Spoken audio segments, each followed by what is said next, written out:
Good morning, everyone. Good morning, Mark. I'm glad that you are able to join us bright and early here. I'm not sure what was up. I'm not sure how you guys saw it when you clicked on the live stream, but for whatever reason on the iPad here that I have set up to monitor this, there was no thumbnail or anything. Just a gray screen.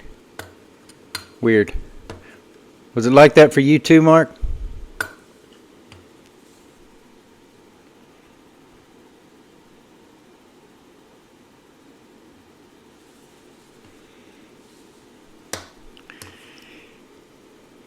If you're in the chat, make sure and say hello. Let us know where you're from, what you're drinking this morning, if you got a cup of coffee, what your favorite lighters are, what kind of lighters you've been working on. Okay, maybe it was just a problem on my end then.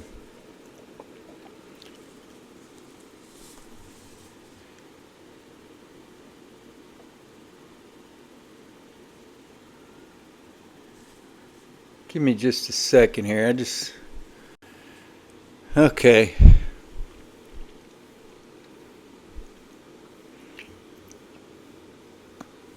Hopefully we're rolling along as we should be.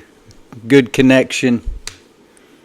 Saw a lag there, so I went and checked my Wi-Fi to make sure. Every now and then I've turned my Wi-Fi off for one reason or another, and I forget to turn it back on. I do want to take a second real quick though and turn this AC off.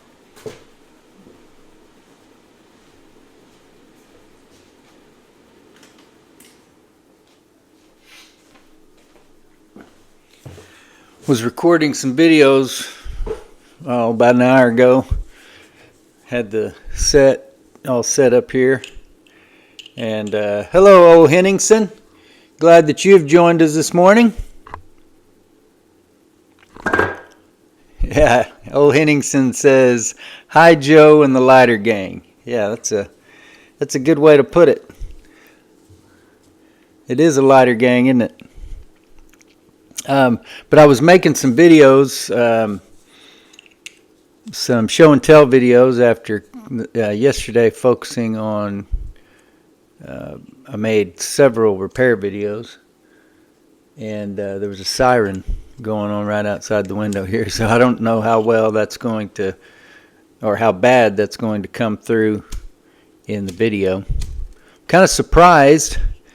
I think maybe yesterday was the video for this lighter, and I can't remember now when I shot that, last Thursday I think, when I filled it up, but here it is Wednesday now, and this lighter still got fuel in it, and that's pretty uncommon, I would say, for a slipcase type. You know, it's not like it fits real tight. Although, there's a lot of gap there. I don't know what the physics are and how easy it is for something to evaporate out of there, but no bigger than that is. It sure does seem like normally one of these would be empty within about 4 or 5 days at the most. And as I said in that video, when I got it, there was no wadding over here on the off side of the tube. So I think I took a cotton ball, peeled a piece off and shoved down there, and then put the rest on this side. So that may be helping it too, that it's got a little bit more substantial wadding, but pretty good fuel efficiency for such a basic lighter.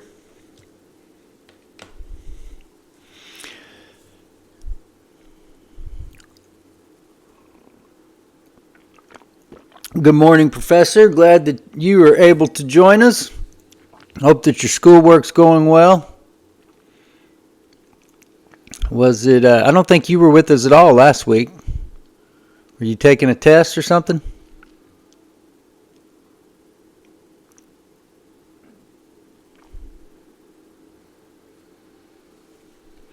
Yeah, you would, like I said, I've got, now here's another one though. This Firefly Flick, which I fueled up I think early last week. It's also still got fuel in it, which kind of surprised me. This is a really cool little lighter.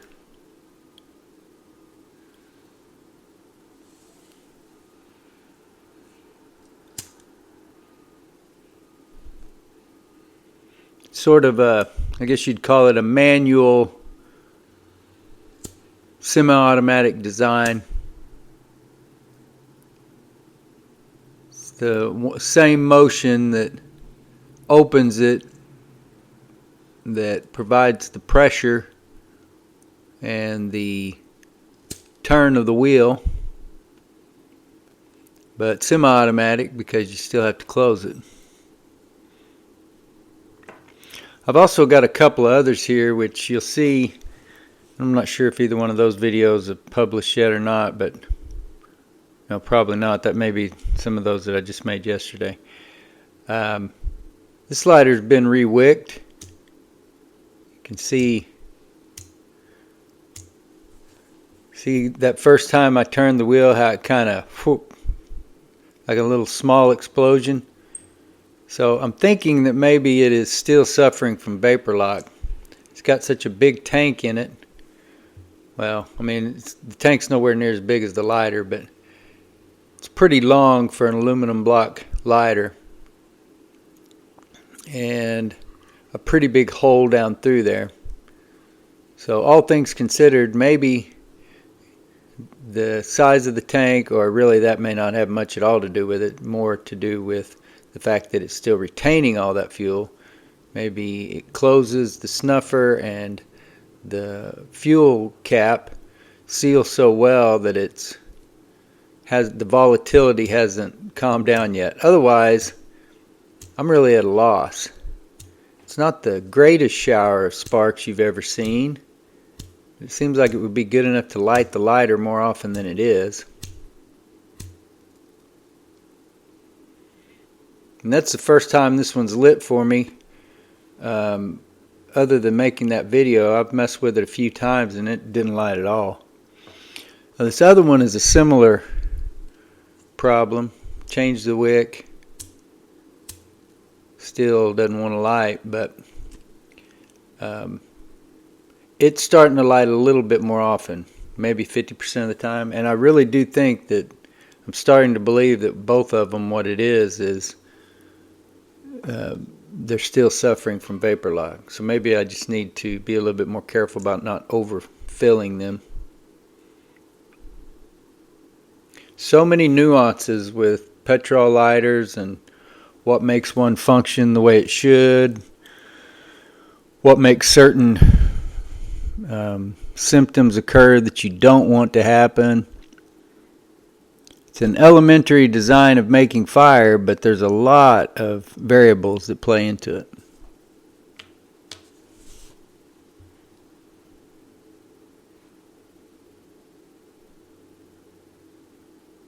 Yeah, well, I hope that you just finished shoveling snow today. Oh my gosh.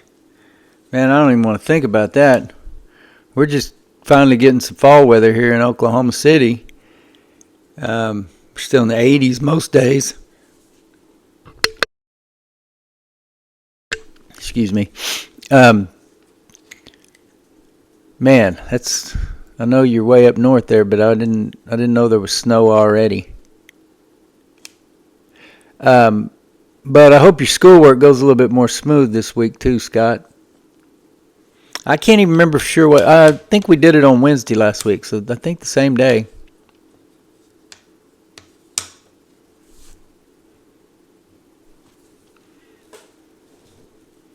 Yeah, and that's the whole key with vapor lock, Mark, is the oxygen getting thrown out of whack, fuel choking out oxygen.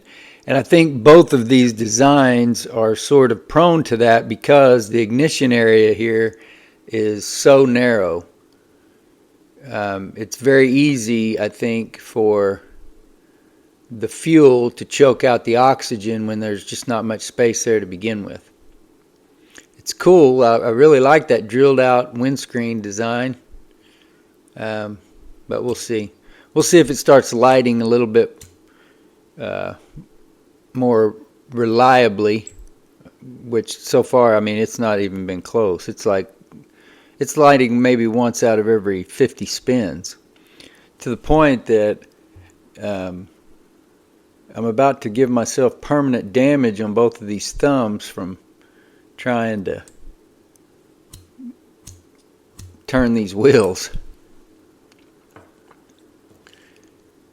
Good morning, Naphtha. Glad that you have joined us. I think you were with us last week too, for a minute or two. Hopefully the weather is treating you well up there. Have a cup of coffee or something to enjoy and some lighters that you can strike up. So we got a lot of lighters out here in front of us today. I really like this lighter. Doesn't have a mark. It's not marked with a maker or brand or anything, and it's really kind of rough, especially on that back side.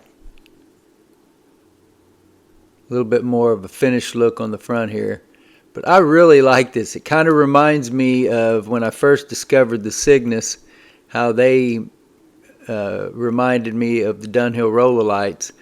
This reminds me of some of the ST DuPont lighters. More rectangular, short, squat. Hello. I don't see a name, and I'm not. Is there any way I can translate? Apparently not. I'm not sure how I should refer to you, sir or ma'am, because I can't see your picture either. But welcome to the chat. Feel free to let us know where you're from. If you're having a cup of coffee, what you're drinking. If you're working on a lighter or smoking something, let us know what you're lighting up with. And I was just talking about this unbranded aluminum block petrol lighter that in style reminds me of some of the old ST DuPont lighters.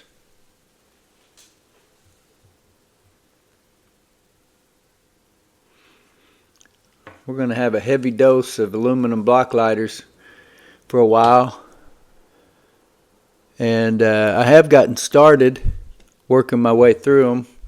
There were a few. This may have been one. I can't remember whether I had to drill out the tube in this one or not. I don't think so. I think it was working when I got it. But this, we were lighting this one up on the stream last week. And you can see, very small, but it's still holding its fuel. This is the one that is marked or engraved. There's no maker's mark or anything. Engraved Germany, 1945. And I would guess was probably a souvenir type lighter in those years just after the war. I very seriously doubt that this was engraved in Germany in 1945. Just meant to give you that feel, I think. But I do believe it's a very old lighter. I don't think this is something that was made in the 1980s or more recently. This is something that was made in those years just following the last World War. That's really cool too, the integrated windscreen design.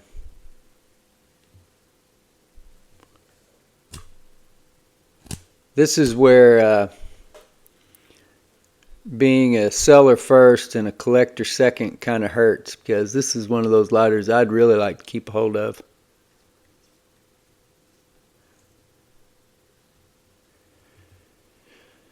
But I have no justification to keep this, and I don't have room for a larger collection than I have. Collecting Cygnus and then the occasional Zippo that fits my, or just suits my fancy.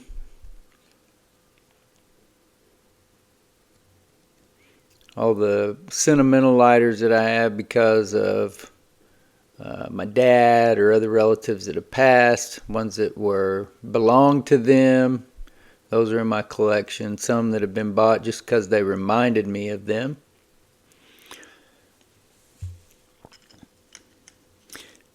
And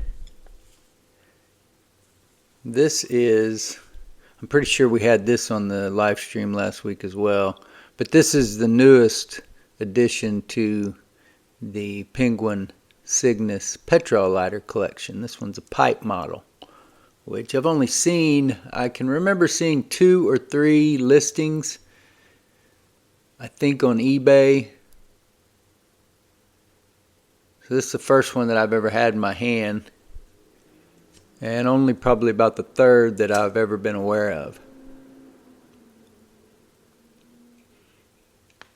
And I looked that up. We were talking about this lighter with Histoire d'une Flamme last week, and I'd brought up the Rogers pipe lighter that was made in England, and it is very similar. And he brought up the Benlow pipe lighter, and the Benlow looks like it is identical to the Rogers pipe lighter.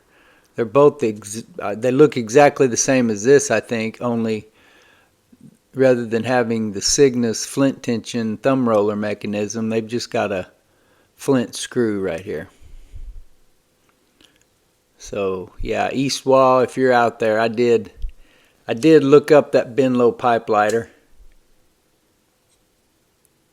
What is, I'm not sure, because I saw the name Benlow more often just by itself, but those lighters are typically marked Benlow Goldmet. Is that just the full name, or does that Goldmet designate something else? Does anybody know?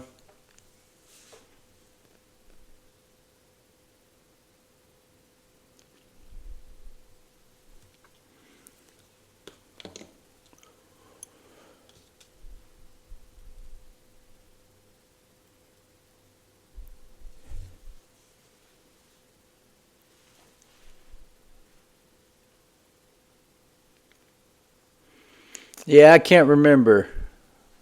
Professor, we may not have done one. We may have skipped a week. I think the week before I may have been busy babysitting all week. I think I was. So, yeah, you may have been here for a little bit. I can't remember. But definitely glad that you're here this week.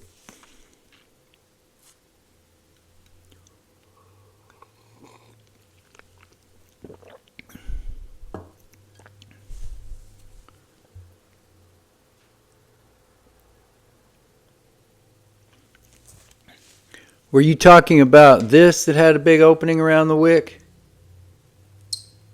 Mark? This, I think, is definitely a little bit more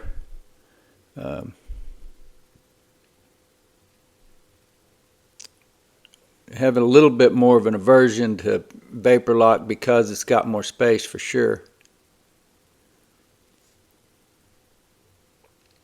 Really surprises me.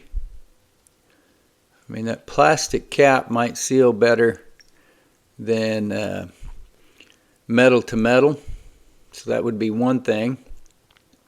This has kind of a nifty flint tension here in that it fits underneath the fill screw. So anyway, but to look at that, there is no gasket or rubber seal. It's just metal on metal on the bottom. And let me see here. Still got the original wick. And it's packed pretty densely. It's not real loose in there, so.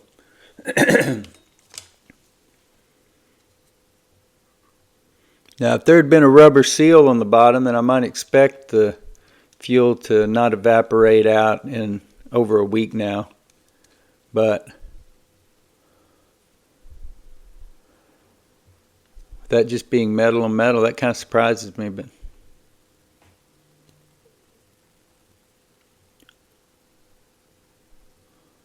thought for a second that might be a marking on the bottom there, but I think it's just a scratch.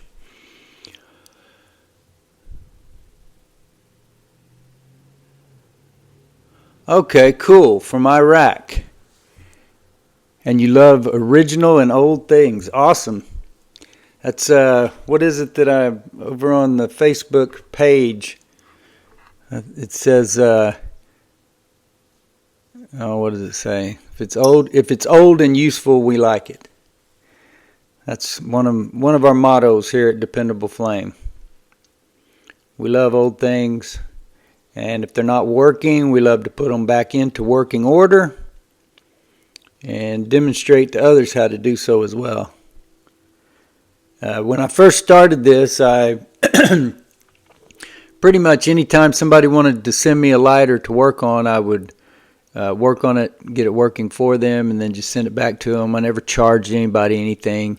Some people would send me a few dollars or another thank you in a different way, but others did not, and that was the way I wanted it. I didn't want to charge to do these simple projects that really most people can do. Just like most people used to change their own oil or, do their own minor plumbing jobs. People are capable of doing most of these projects. So that's kind of where I've shifted now. Not kind of where I've shifted. That's 100% where I've shifted to demonstrating in videos and through articles on the website how to do these things. Because I get those requests all the time. I still get requests all the time, even though I think I've made it pretty clear over all the different platforms that I don't do repairs via mail anymore. I still get those requests. Hello, Zippo Daily Fix. Glad that you are with us. Been a while. We've mentioned you a few times, but we've been really sporadic lately as to when we've been able to do these streams. But glad to have the Zippo Mafia represented in the room.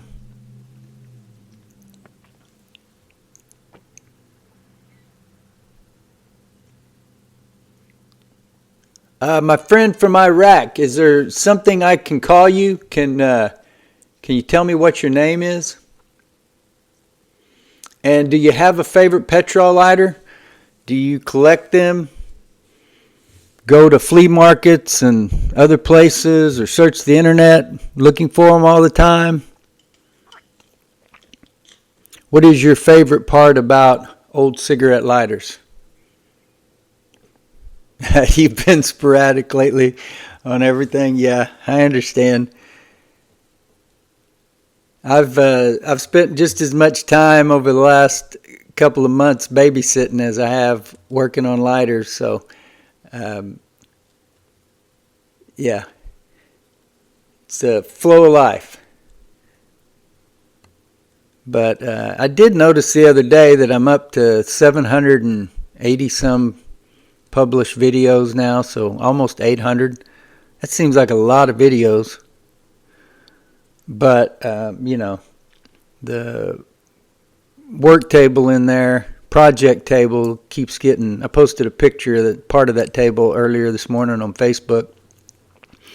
And there keep being more lighters and other items getting stacked on that table. So at least for the time being, for the short term, we got plenty of work and plenty of demonstration videos and show and tell videos to make. So that's the only thing that'll keep me from making those videos is babysitting or other things going on with family. And of course that, we're getting to the holidays, so.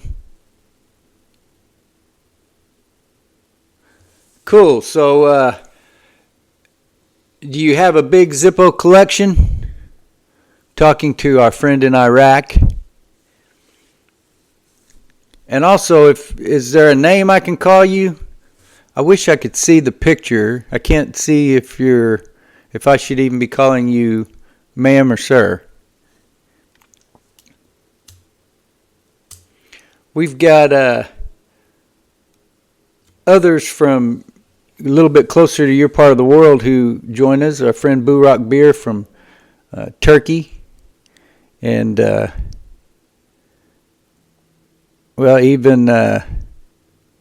even Azrael in Indonesia, I think, would be fairly close. Forgive me if my geography's off. So this lighter was, and you'll see this in the project videos for them, this lighter was performing just about as bad as this Nordad lighter.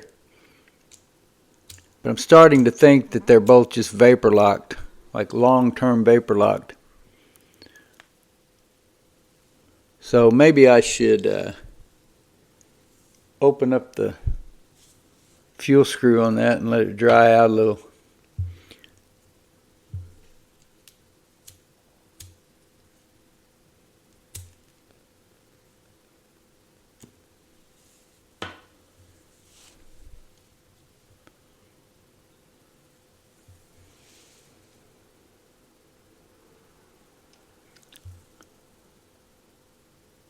This unmarked cylindrical lighter, you don't expect when you are messing around with aluminum block lighters. You don't really think about precision or real finesse and function. But this lighter is tremendous.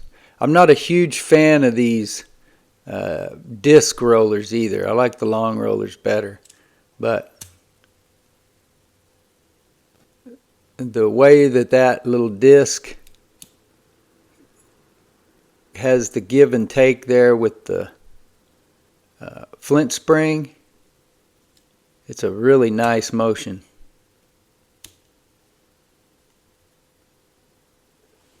And the slider will be listed in the eBay store soon enough. I need to get busy listing some lighters.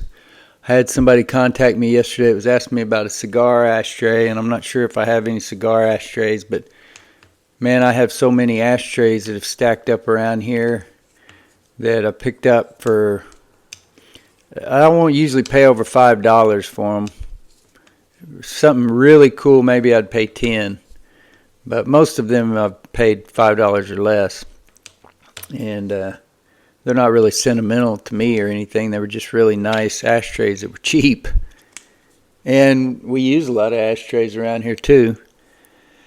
But you can only have so many of the same, kind of square or round 4-rest type ashtrays. You can only, I guess you could just keep rotating them in and out. But I prefer to I don't mind switching out ashtrays a little bit, but I don't need to have ashtrays stashed away into every corner of the apartment either.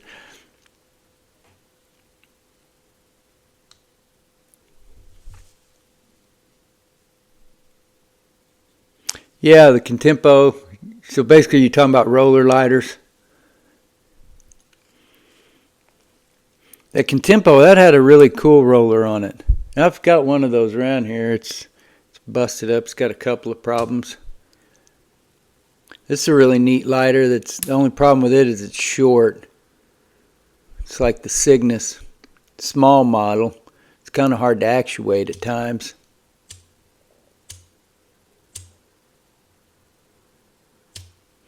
And this lighter was lighting up for me. Surely it hadn't ran out of fuel in a day. But this was lighting up for me really reliably, and then I made the video for it, and it was only hitting about half the time.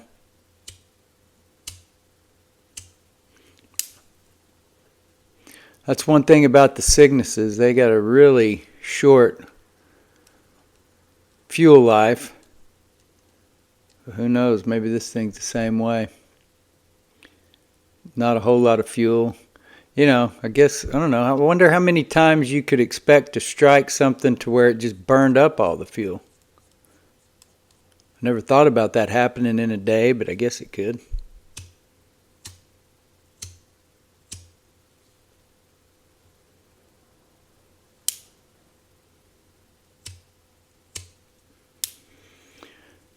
We'll add some fuel to it here in a second. Yeah, I agree. I agree with you, Jeremy. That's the reason I fell in love with the Cygnus roller lighters, which I don't have one of them out here right at the moment. But they reminded me of the Dunhill roller lighters, and yeah, it just it feels classy. Feels classy. I think this has a really classy look to it too. It kind of reminds me of the look of some of the old ST DuPonts.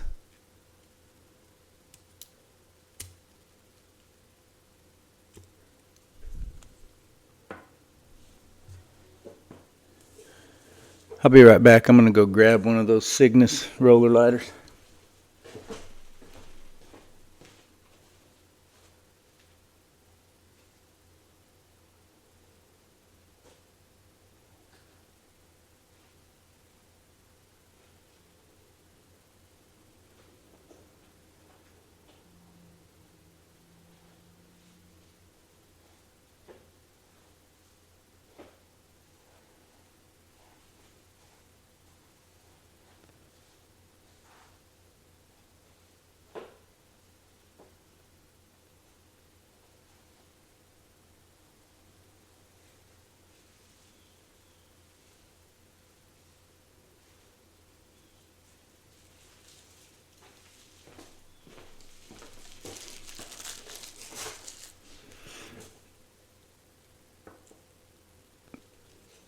So not that one exactly, but the same tone.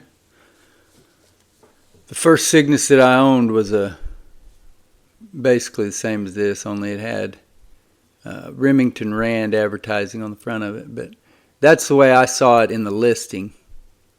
That made me think of the Rollerlight. And of course, the Rollerlight doesn't have this, but just in the basic level, you know, the roller. You've seen ribbed roller lights.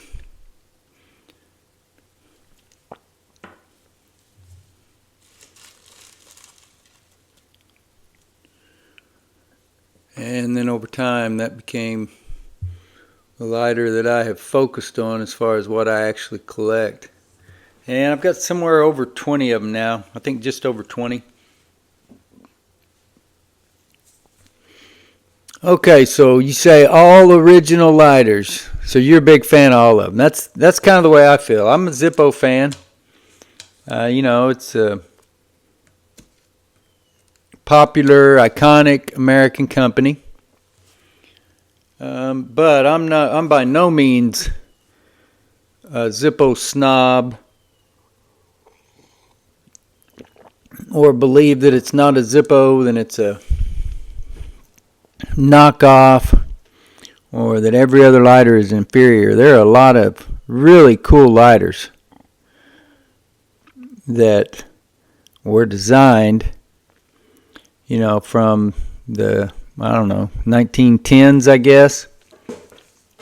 Maybe a little before that. All the way up through the Zippo and plenty of other, you know, the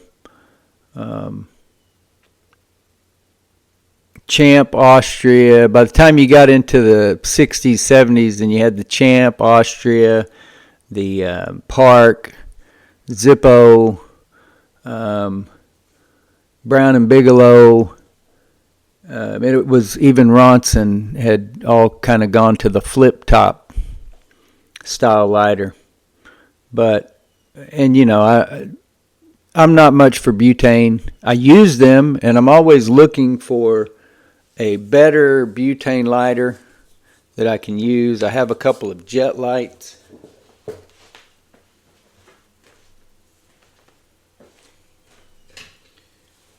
Well, I don't have a couple. I've got half a dozen or so jet lights, and I use them on a regular basis. But I'm always looking for a vintage or modern butane lighter that's reliable and better. But there don't seem to be a lot of them out there. These jet lights are pretty good. Excuse me, I keep having to mute the microphone to cough. So for me, it's really all about the petrol lighters. You know, the old stuff, when I went up and visited with Ted Ballard at the National Lighter Museum in Guthrie, Oklahoma, he's got a lot of stuff that, you know, was kind of pre-Flint lighters, like perpetual lighters and, you know, well lamps and things like that. There's a guy named Tom O'Key who runs a Facebook page called Vintage Lighters and Matches, or a Facebook group, I should say. And he's really big into those pre-Flint lighters. And that's all cool. But, you know, you're going to have some hurdles. I really want to get these things up and running. So for me, the thing that really lights my fire as far as lighters go are Flint sparked petrol lighters. And, you know, I got nothing against brand new lighters. I'm not a huge fan of the Zorro or Star or any of those. I mean, it's okay, whatever. What gets me is some of these, and you know, like the Thorns replicas that are made in China right now, and the Ronson replicas. What gets me is how expensive they are. So anyway, like I said, I got nothing against new Zippos or whatever, but for me, what really gets me excited are Flint sparked petrol lighters. And, you know, if I get one that I don't have to clear the tube in, then it's just a plus. Because I assume the way that I buy them, usually in large groups, I always assume that they've been abandoned for some time and that I'm going to have to deal with Flint tubes. It's just part of the game.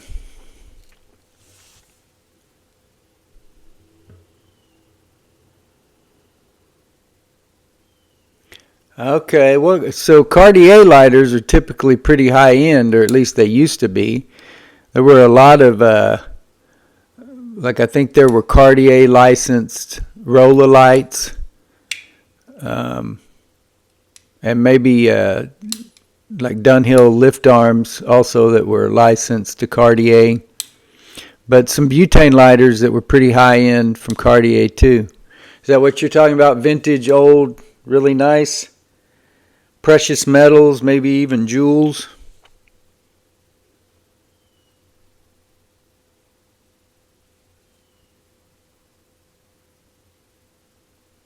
There you go.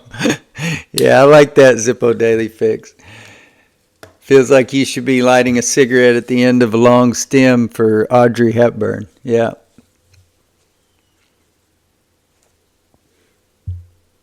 Yeah, they're definitely, I don't know, classy looking to me.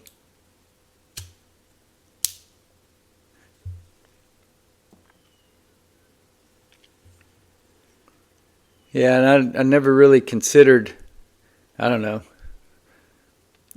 obviously the lighters that have been given to me as gifts, I would never sell, but the time could come where I decide to sell these Cygnus lighters that I have personally collected myself. I don't know. I haven't really paid that much attention. I know what I'm willing to pay for them, and there are several on eBay right now that I would love to have, but no way I'm paying those prices. But these do have good value, and especially some of the unique ones that I have with the different advertising. I could definitely make a little chunk of money if I ever did decide to sell them. But I'm having fun collecting them right now. So there's 3 of them right there, along with the pipe model. And I don't just collect the Cygnuses, but I'll put anything in that collection. I'm actually looking for, ones that are marked with different brands. I've got one that's marked Cornwall, one that is Prince. There's a couple others too of different, Le Briquet et Cie. So not just looking for the different colors, but different markings with, this. On the pipe model, it's mounted a little bit differently, but you see the unique thumb roller flint tension mechanism there.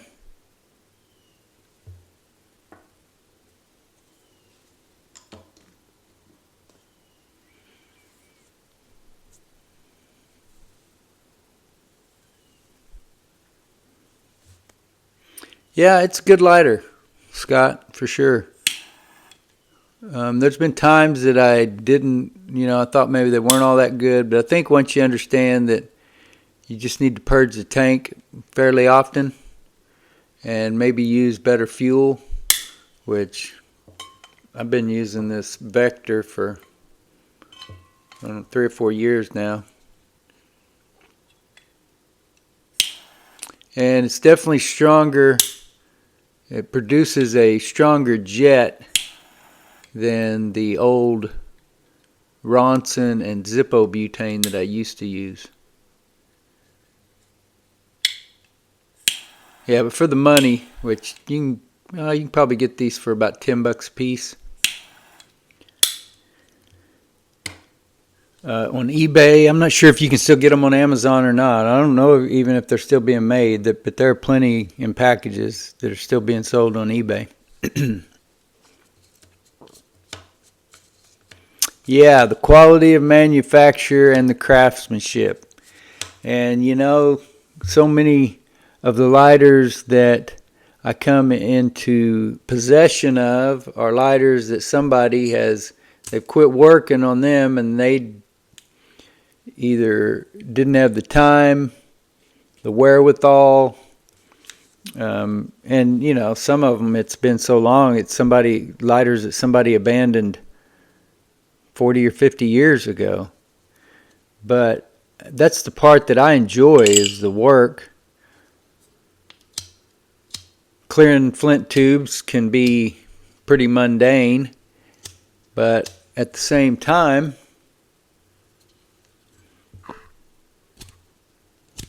there are enough different projects, maintenance projects that you have to do on petrol lighters on a semi-regular basis to keep it from becoming too mundane.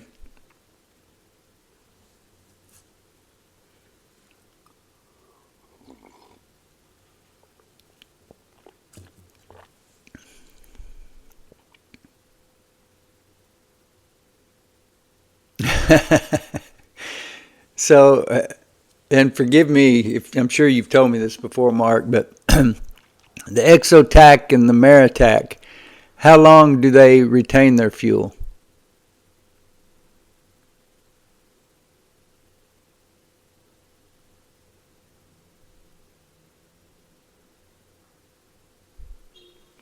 Yeah, the pipe lighter, that's pretty cool. I was glad to see that in a lot on a secondary auction site. Pretty prominent Zippo guy that was selling them. I don't know, probably had 50 different groups, different lots in this auction, and maybe a dozen well, probably more than that. 20 of them were lighter lots. Some were Zippo, others. One that were some group or two of trench lighters.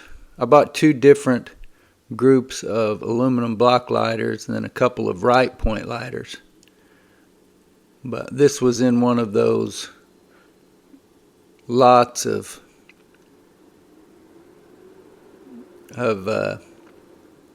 aluminum block lighters.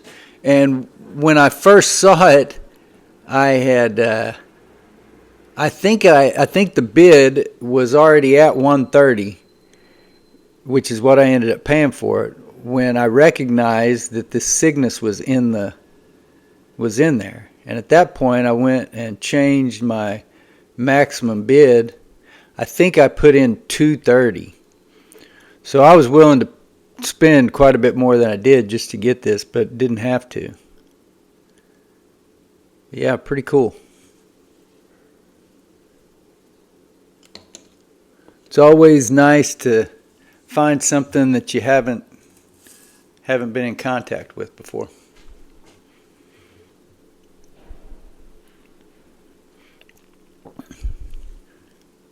Hello, Keith. Glad that you have joined us. I do not have a Beatty jet right now. If you go search Dependable Flame Beatty jet on YouTube, I think I've probably got at least 5, 6, maybe more than that, Beatty jet videos. I think there's one where I changed the wick in one, and then there are, like I said, 5 or 6 show and tell videos. I've owned several of them over the last 7 years or so. But a few of those were before I started making videos. And like I said, I don't have a Beatty jet now, but I am a big fan. I've written 2 or 3 articles on the website about Beatty jet lighters. To me, Beatty jets are one of the coolest inventions out there.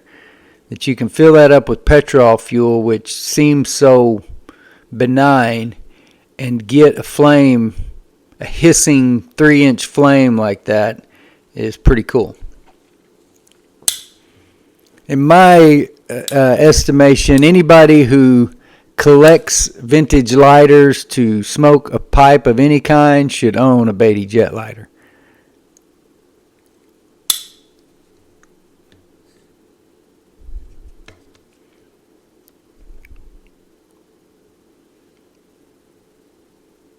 Wow. How often do you use it, Mark? He says with his Maritac he filled it once and he's had it for 5 months. And his Exotac that he's had for 2 years still has fuel in it. Yeah, that's definitely that's some good fuel economy there for sure.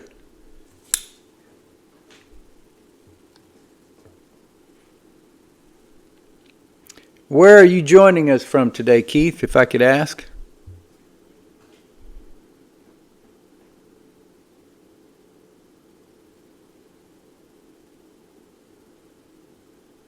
Yeah, it's really cool design, ZDF.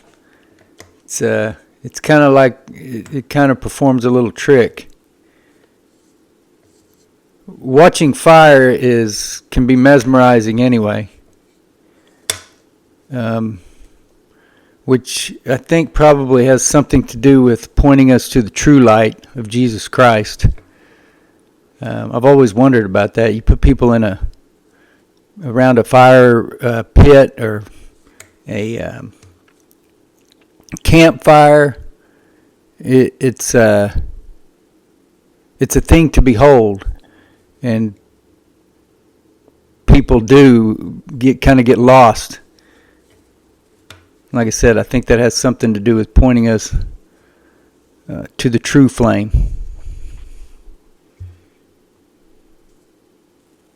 What do you mean, Keith, by the orifice is worn out? What's up, Gary? Glad that you've joined us today. Just having a cup of decaf talking about old lighters, striking some lighters that have been fueled up for over a week, and then a few others that may have already, maybe I just burned up all its fume earlier.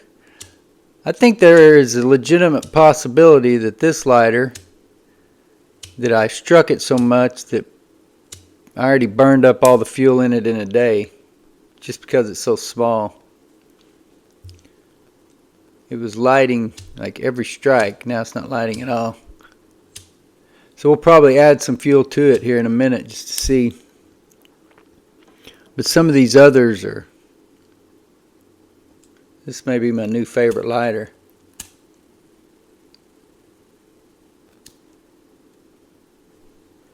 That'll be a good lighter for whoever buys it. And I was also surprised at how this thing had had fuel in it for over a week now, but or right at about a week. But I think as we've been striking it during this stream, I think that it has just about run out of fuel, although that's still a pretty strong looking flame.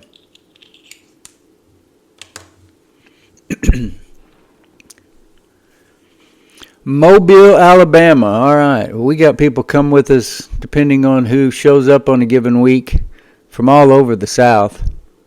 J-Ro Lights is he in Mississippi? Dead Stick Dave, who hadn't been with us in forever, he's from somewhere around in there, Tennessee maybe. Trying to remember. I know there are others from the South.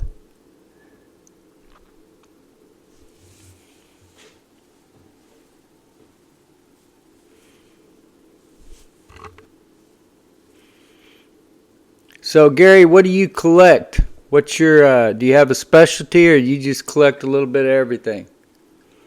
Roswell, New Mexico. Very nice.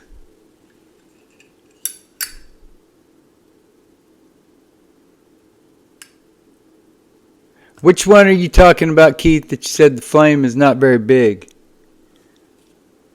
Talking about this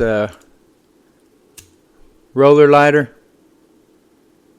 Yeah, it doesn't have... I could pull that up and trim it a little bit. Well, that's still the original wick, so I'm not likely to trim it. I could try to pull it up, but it's got kind of a shallow snuffer there. But it's got a real nice action to it.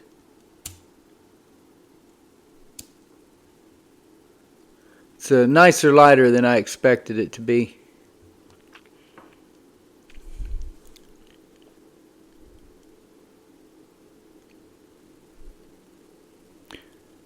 So are you saying the flame in yours is not very big, Keith?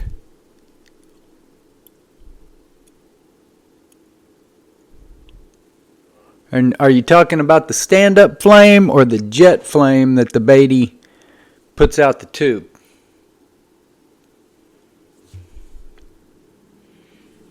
Okay, yeah, that's me, Gary. I'm pretty new too. I just started in this about 6-7 years ago, and my very first petrol lighter was a Zippo. It was a 2016 brush chrome, just regular full size. But that's what led me to vintage Zippos and other old lighters, and yeah, I like them all. I bet I've owned 20 Beatty Jets in that time frame. And I've owned some really cool Zippos. I've had 3 Black Crackles. I've had a late 1940s 3-barrel sterling silver. I've had a few other late 1940s, a few of them 3 barrels. I've had some pretty. I had a Air America Vietnam, Zippo, what else? The USS Missouri with the surrender coin from the late 40s. It had a repaired 5-barrel hinge on it, but I think that may have been an original 3-barrel lighter. So, yeah, I haven't, obviously, there's so many lighter brands out there to think that I don't even know if it's possible to own them all. But yeah, there's plenty of lighters that those 2 Right Points that I just acquired, that's the first Right Points that I remember having. If I had any in the past, I didn't do any work on them. I just moved them along in a group of lighters. View lighters aren't my favorite thing, but I've never messed with a Right Point, and those were really affordable for the 2. That's why I went ahead and bought them. I think I paid $15 for the pair. So, but yeah, I'd have to think, there's some, like, one thing I would still really like to own is a Thorn's Teleflam. Also a Dunhill Unique pipe lighter. That's something that I'd like to own. There's plenty of them that I haven't owned. But I've had a lot of cool lighters, a lot of different mechanisms, and it's been a lot of fun.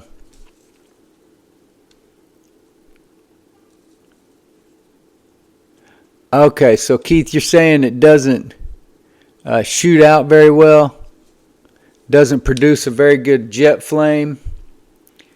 You may need to clean that jet. Do you have a probe? Did your lighter come with the box and you have the jet probe? If not, you may be able to find something else that'll fit in there, but I'd be careful about that. Make sure that it's smaller than the hole before you do it. That hole is really tiny, and you can ruin it by wallowing out that jet tip.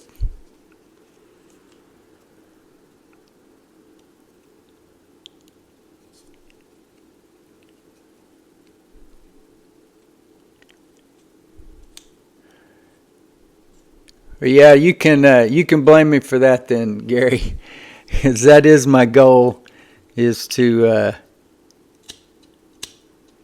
promote the hobby of vintage cigarette lighter, or more precisely, vintage petrol lighter collecting and using, not just collecting, but I love to see people using them. So much of a better option than buying a plastic lighter just a disposable lighter when you buy your cigarettes.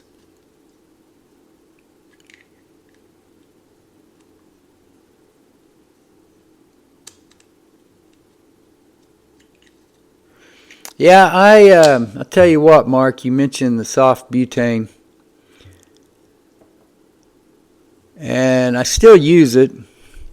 But I haven't been smoking. I haven't been smoking as much as I was when I got it. So that's one factor. But it seems like every day this thing reminds me more and more of the Zippo Blue. And maybe that's just because my thumb's already worn out from all these other lighters that I'm trying to strike. When you're working on these aluminum block lighters, you got to constantly be rolling these things. It leaves a mark. But whatever it is, whether it's just the other lighters or whether it's actually this mechanism, it's a little more clunky than I perceived it to be when I first got it. It's still very useful, and it's still a much better option in the wind than a regular Zippo, than a regular petrol flame, which is pretty much useless in the wind around here. But this is not the most ergonomic design here. And I'd have to say, at least here lately, it's been kind of painful to use.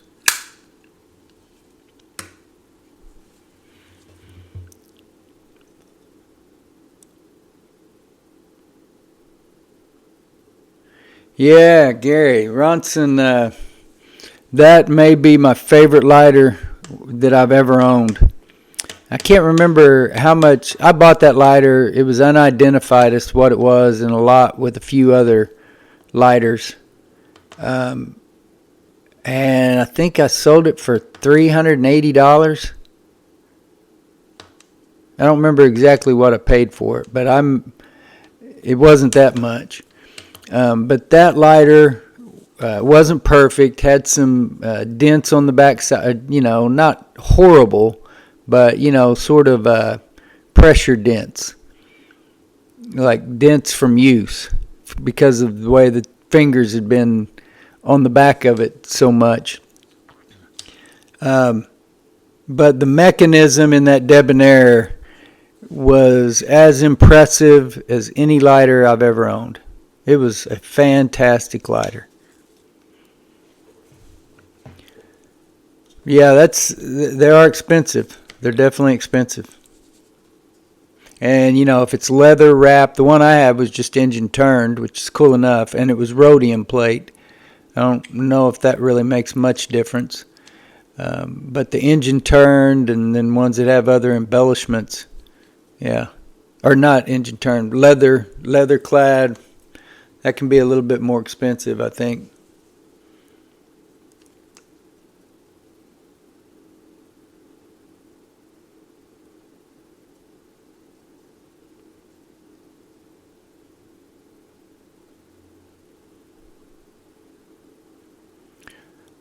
Hello, Neo Lexington. Glad that you have joined us. Yeah, maybe we need to communicate, come up with a partnership. I get questions all the time about butane. Hello, Dylan. Glad that you've joined us.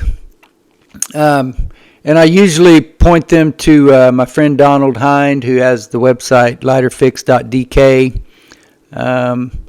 Sometimes ARS, I think that they repair some butane lighters. Do you repair all butane lighters or just certain ones, Lexington? You say butane pipe lighters, like roller lights with the pipe valve on them, or other pipe lighters? I agree with you, Gary. I think that half the fun is repairing them. It's very rewarding to take something that is just locked up. Might seem like a paperweight to 9 out of every other 10 people that pick it up and look at it. But getting it back in working order, and it can be frustrating too. I've ruined a few lighters, no doubt. I've ruined more than I want to admit. But yeah, it's a rewarding endeavor. $5,000. That must have been you must have been looking at a listing from a seller called World the Lighter. Because that sounds a little high. Unless there was something really special about it. I can't even imagine a sterling silver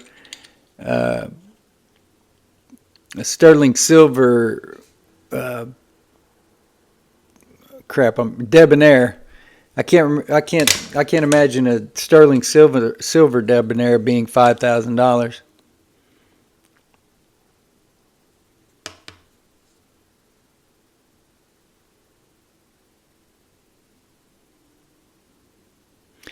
Yeah, it's and that's the thing about a Zippo 2, Mark, is with your typical Zippo butane flame, you're just striking the wheel and then you don't have to do anything. You're basically just holding a candle at that point. But with the butane insert, you got to hold down that button. And I don't think it's quite as clunky as the Zippo Blue, but it's it's a lot of pressure that's required. And not only that, but it doesn't, over time, I don't know if it's because I don't bleed the tank in between each filling, but it doesn't strike up as reliably as it used to either. But yeah, Gary, there's a seller. Everybody knows this seller on eBay. I think it's called World the Lighter, and I'm assuming. Well, no, now that I think about it, he may not even have a best offer option to where people can make an offer. But yeah, he lists his lighters, and they're all listed way too high. But somehow he still manages to sell lighters.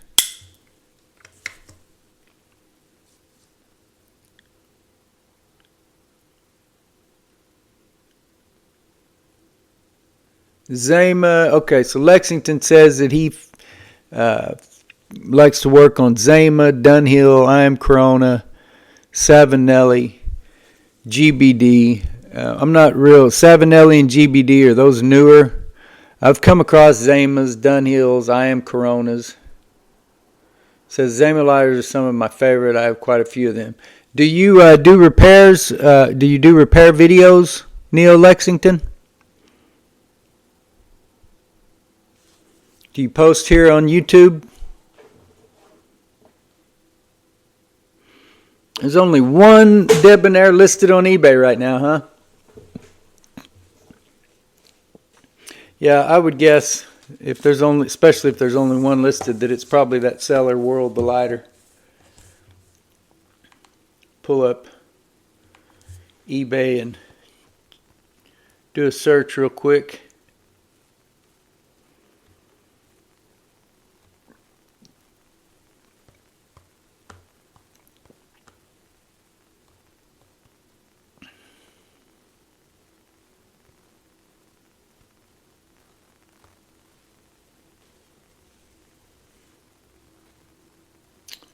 Oh, well, that's interesting. Oh, well, that's actually a group of lighters.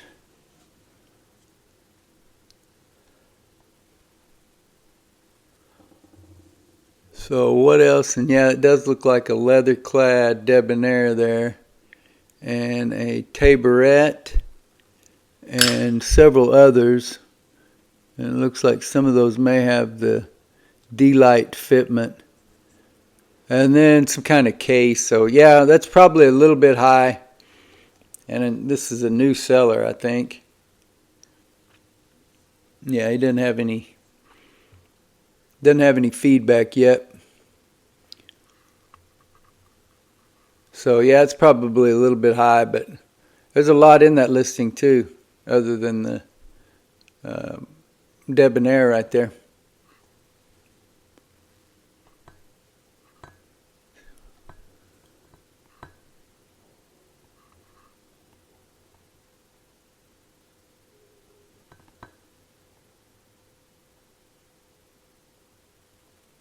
And I don't know specifically what case that was with the watch. If it's king case, or I don't know all the nuances and different cases they offer. But there's the Debonair.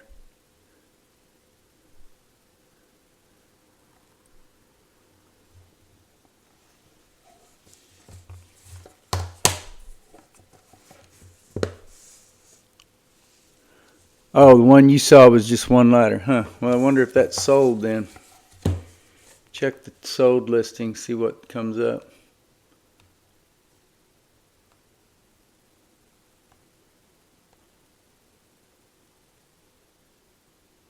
Okay. Here's when we get to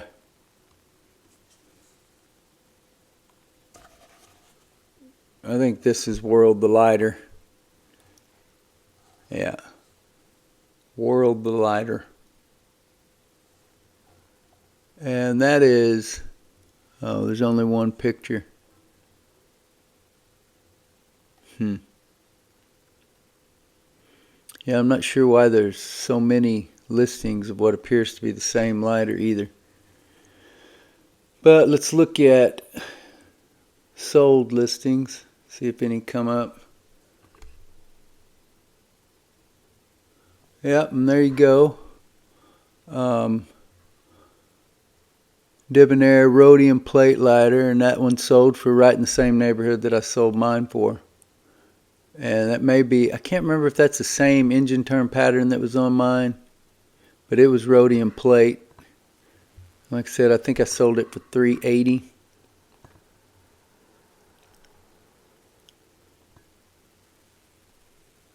But talk about a buzzsaw of a lighter, man.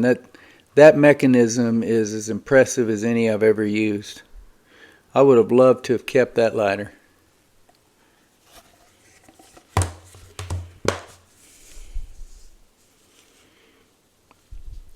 No, you got debonair spelled right there.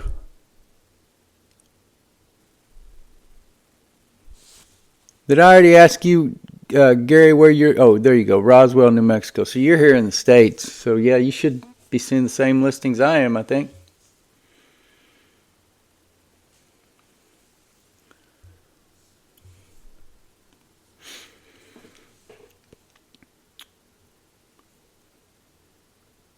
Oh, this is the one I was going to refill.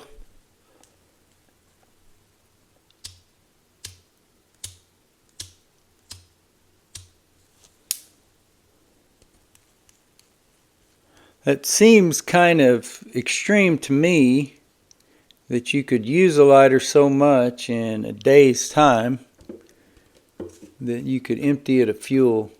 But like I said, with a lighter that's so small in the first place, you know, maybe once you've struck it 20 or 30 times,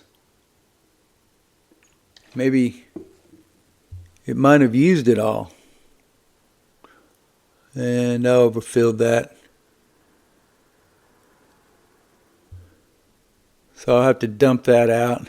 The way I got this set up here, the background and all, I've got a sink right to the side, so anytime you see me shaking out fuel off camera, I'm just shaking it right in the sink.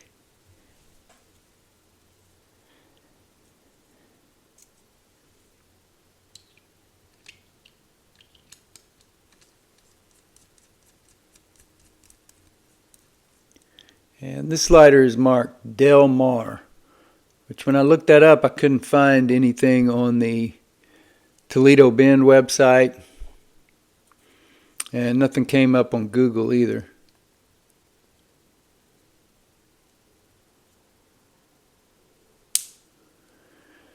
Probably ought to let some of this fuel evaporate before I strike that. It's not enough fuel there to do anything dangerous. But I don't really want to have to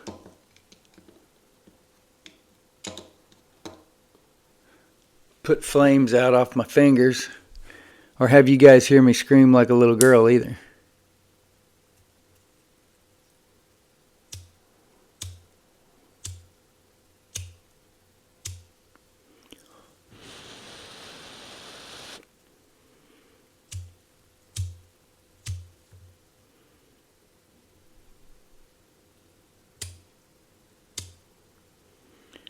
Yeah, we'll let that sit there for a minute.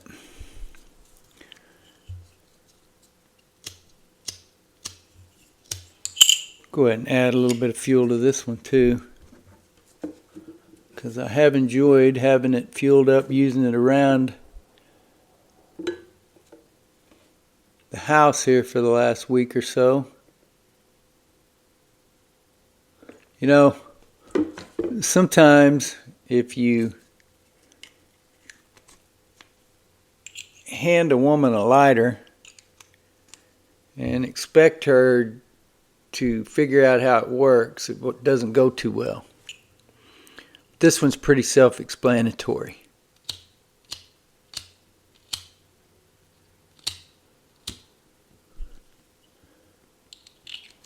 Definitely a wheel there that needs to be turned. Some of these roller lighters, she has a little bit harder time figuring out. Of course, you got to do more than one thing. You got to lift the snuffer and roll them.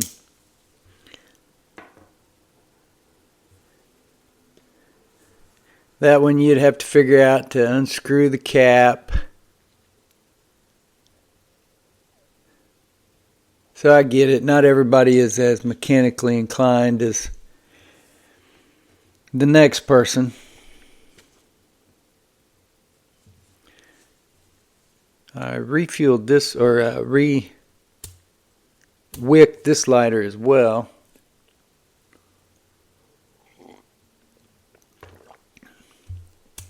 And the file wheel's a little bit clunky in it. I re-wicked that one with a copper woven Zippo type wick. But it's been having a little bit of trouble lighting as well. That one, the Nordad,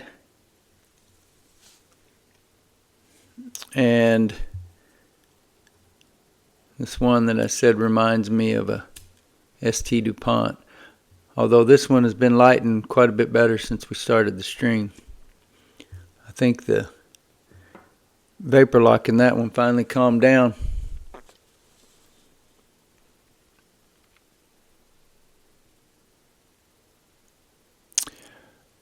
Are you saying, what do you mean by this? Is there a Zippo gas?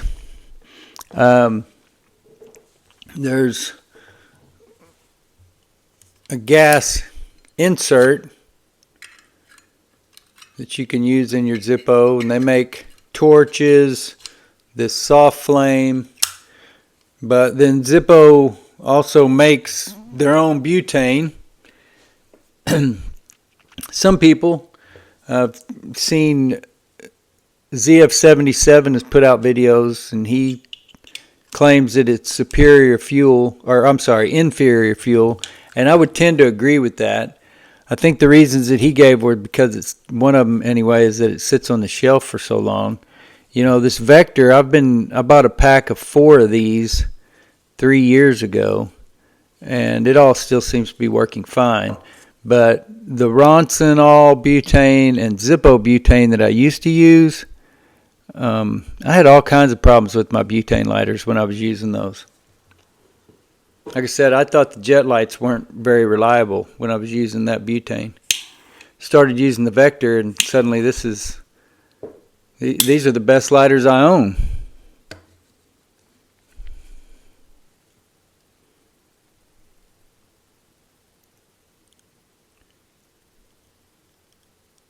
Take it easy, Professor. Hope that your studies go well, and hope you can join us next time.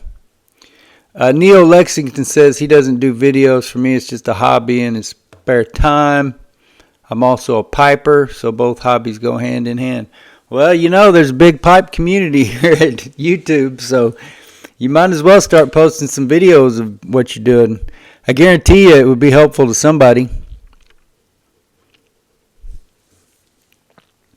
There are a few people that post butane repair videos, and I follow them. I can't remember. I think Lighter 2018 is one of them. I may have part of that incorrect. But some of those shoot their videos from so far back, it's kind of hard to see everything that's going on. So,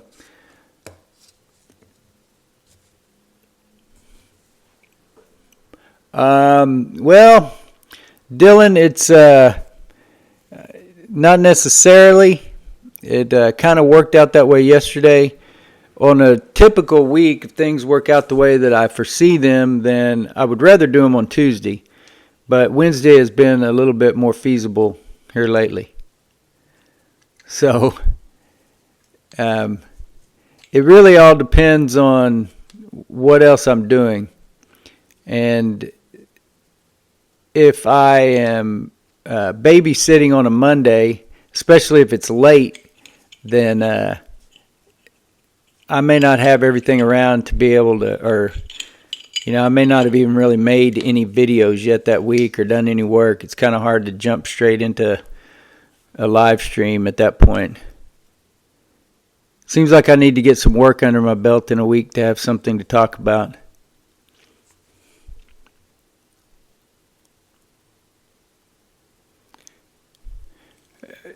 Our friend in Iraq, you're asking why some petrol lighters don't work?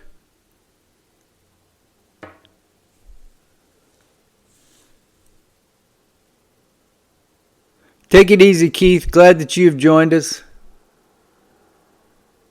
Hopefully you can join us again. Glad to talk about the Beatty jet lighter and to have you with us from Mobile, Alabama today.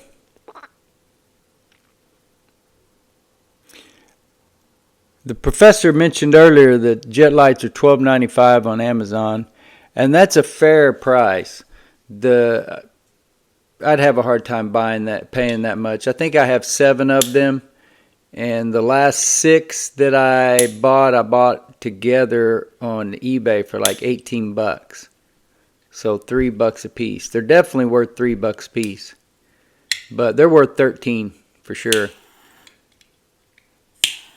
And I'm not a huge fan of piezo ignition, but as far as a butane lighter, an affordable butane lighter, this is the best option I've found, are the jet lights. So our friend from Iraq asked a while ago, let me find the comment. Why do some gasoline lighters not work? And just like we were talking about back at the beginning of the stream, it's very easy to have vapor lock in a petrol lighter, where what happens is you basically got so much fumes congregating there at the ignition site that it chokes out all the oxygen.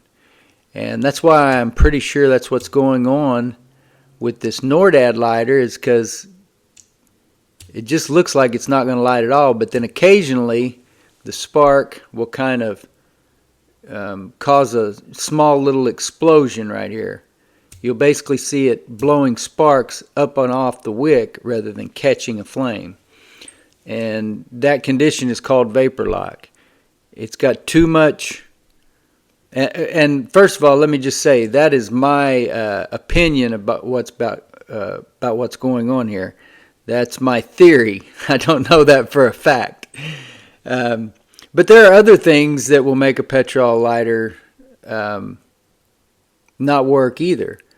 I've heard people say that sealing the tank, and I've even seen some flames that seem to corroborate this, that if you've got a tank that's sealed off tight, it can effectively choke out your flame as well. Basically, work against the capillary effect that typically happens. So you'll get a flame, it'll light, but then it'll quickly go out. But you can also have contaminated wicks. You can have wadding that is packed in there too tight and chokes out the travel of the fuel and fumes up that wick. So that's just talking about variables that involve the fuel, wick, or wadding. You also have the variable of the spark, which if something's wrong with the spark, if it's weak or throwing it just off a little bit, not throwing it in the right direction, basically. Anyway, a number of other variables could be the case. So,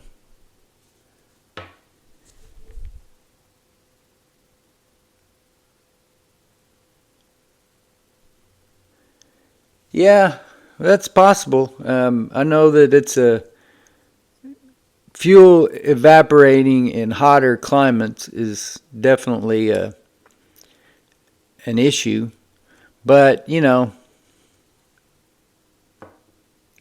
I guess that could be what you would a symptom of what you would call a gasoline lighter not working, developing, or basically just evaporating its fuel too fast.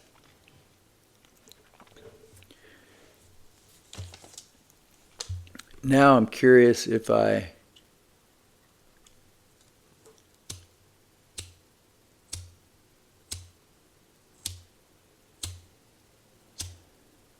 This lighter was really reliable yesterday and was even lighting semi-reliably when we started the stream. Seemed like it was out of fuel, so I put more fuel in it.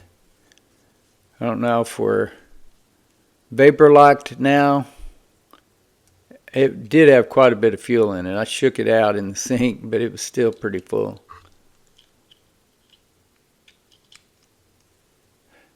Yeah, and Dylan, that's one of the, I can't remember if it was Giovanni Abazia. Somebody claimed that the bag trick, or maybe it wasn't the bag trick. Maybe it was the rubber gasket. I remember somebody claiming that had affected their Zippo to where basically it would light, but then it would just quickly die. I haven't had that problem with this gasket. From my experience with this gasket, I think it's definitely improved the fuel economy. It's gone from, I mean, I've never had a Zippo that would last more than 5 or 6 days. And on more than one occasion, this lighter's now gone for a week and a half. So I definitely think that improved. But like I said, I know that somebody had claimed that basically closing off, sealing off the insert of the Zippo could cause that symptom where it would light, but then it would quickly kind of rope out. And who knows, that may be some other variable that at play that's causing that.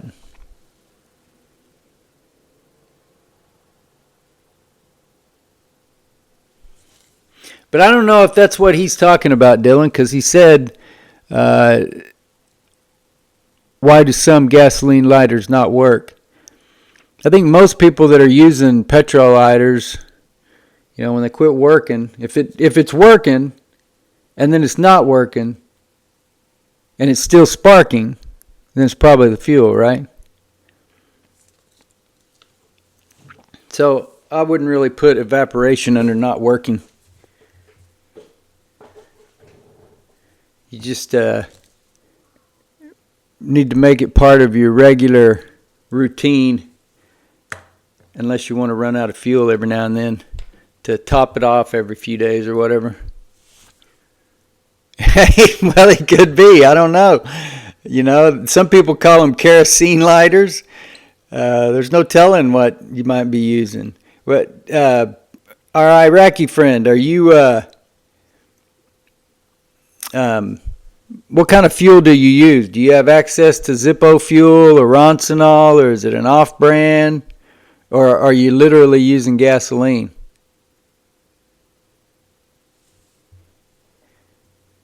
I've definitely come into possession of a lighter or two that had gasoline and kerosene and some other things maybe that I didn't recognize the smell of, but I wouldn't be putting that in my lighters unless I just had to. You're definitely going to need to wash your insert and replace your wadding and wick unless you want to continue to smell those.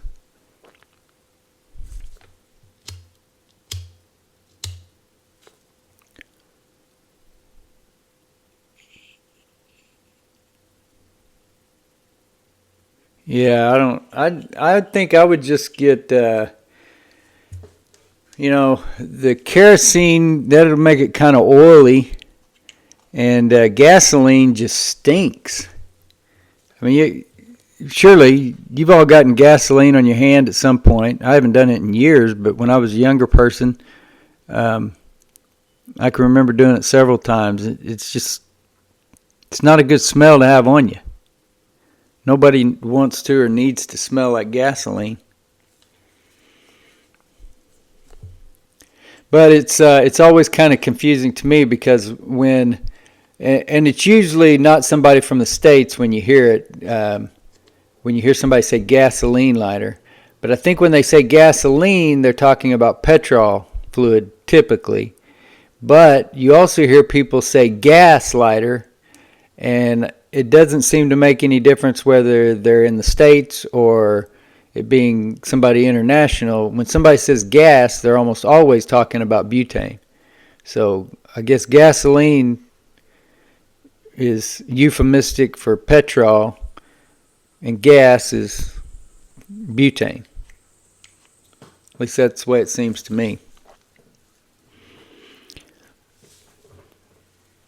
But yeah, to answer your question, there's a lot of variables, and it could be that if it's just flat not lighting, then it could be running out of fuel. Make sure you got a spark. Of course, your spark is typically renewable in most of these lighters by replacing the flint. But there are symptoms that occur that may be caused by overfueling, may be caused by contaminated or dirty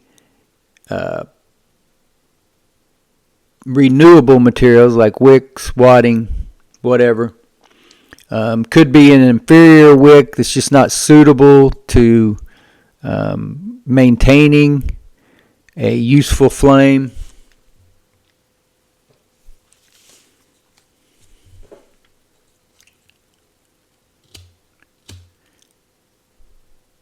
And for our Iraqi friend, just curious, just because, just to have a better understanding of communication, are you typing, do you speak English and type English, or is our conversation here being translated?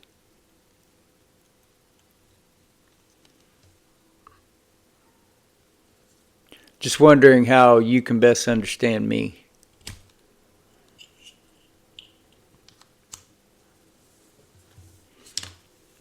I mentioned earlier this flick, which was the first one of that group of aluminum block lighters that I filled up. It's still got fuel in it, which kind of surprised me. That lid at times will want to close on part of the wick, but whatever. It's not a horrible evaporator anyway. That's a really cool lighter. Hopefully I can get that one, the wheel lighter, some of these others listed pretty soon.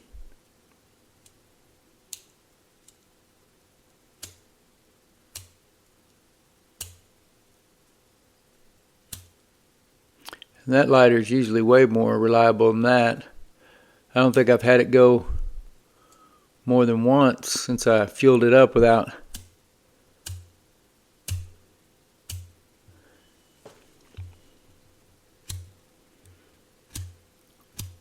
it igniting.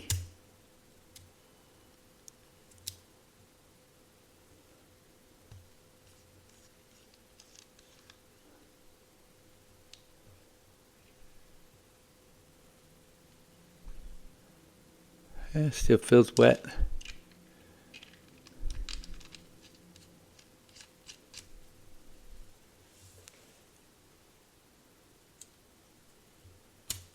I've seen Zippo Fanatic 77. Well, I actually peeked in on one of his live streams last week. Maybe that was that was during the day. It was during the afternoon. But I saw several others maybe over the weekend. Were you there, Dylan? What was the topic of discussion? What was going on? G-Shock watch?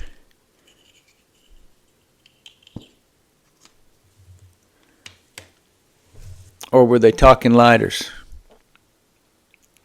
Trying to remember. Last Thursday or Friday it was that I peeked into the one. I don't remember exactly what the discussion was.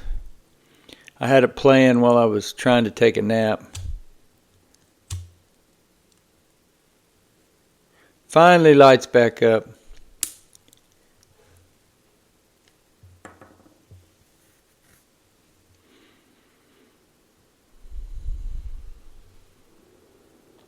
I've also posted a few videos over on Instagram here lately, which still not 100% certain that I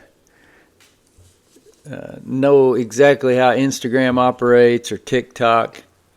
Thought I'd probably post it on TikTok too, but I haven't. Just Instagram and Facebook. Posted a few videos on Facebook recently too. Yeah, no, the Whirlwind has a pretty big tank, and with it being a closed tank lighter, it should obviously get considerably better fuel economy, you would think, than a Zippo or any other kind of basically just friction seal type lighter, slipcase, flip top lighter, whatever. But yeah, Whirlwinds are good lighters. That's one of my favorite. I have owned and repaired a ton of Ronson lighters over the last several years. And I've owned some fairly rare ones. The Rondette Jr., whichever that I had. The Debonair. I've owned a bunch of common ones, but some nice common ones. Some standards that were really nicely enameled. Princess, Gems, all those. I've owned a few of the table lighters. But there's still plenty of Ronson lighters out there that I have not come into contact with as well. Yeah, you say he went live early, but he's been going live early a lot lately, hadn't he, Dylan?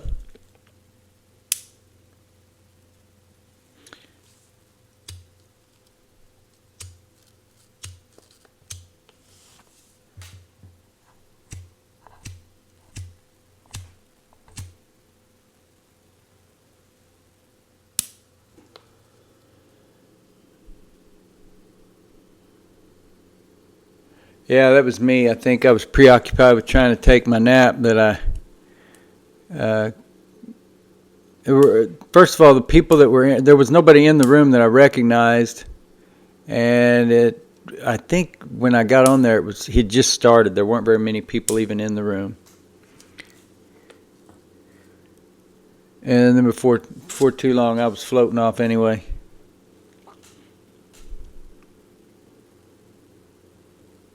But I like that he's doing more streams. Used to, it was just once a week and late at night. So at least when he's doing them during the day, I have a little bit better opportunity to catch one.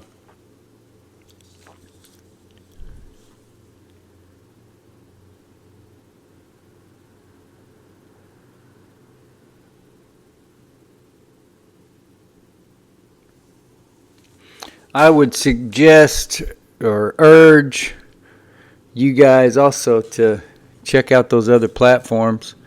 I became familiar with East Wadoon Flom when he was publishing YouTube videos, and he still does publish some YouTube videos here and there. But, man, that guy on TikTok, he does some great videos, and he publishes those, shares a lot of them over on Facebook.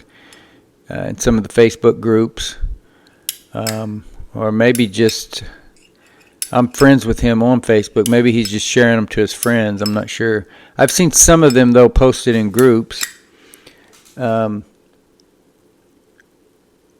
also our friend Bill Calkins posts regularly on Instagram, as well as I'm trying to remember. Riley66, I believe he posts on Instagram as well.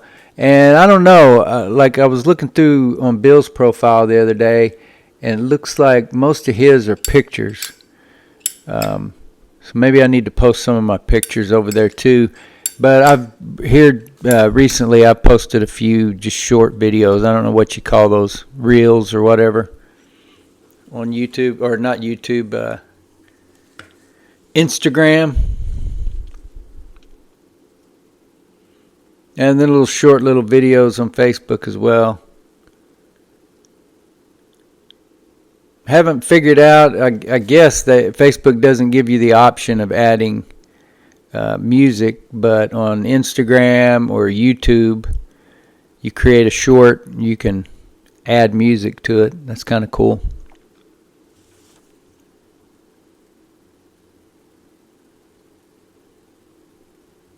So, Mark, you say you use white gas. You use that interchangeably? Like it doesn't smell up your lighter or cause Roncinol or Zippo lighter fluid to act weird in it?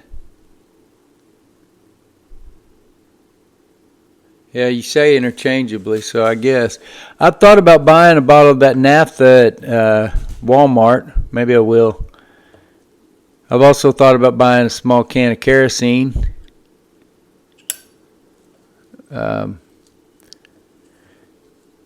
So we'll see about that. You've never used gasoline, Mark? I remember reading way back when I first started that that you could run gasoline in one. That's what they loved about it. What the soldiers loved about the Zippo was if you had to, you could use, I think they said, gasoline or even motor oil. Boy, can you imagine that? That would definitely foul up all your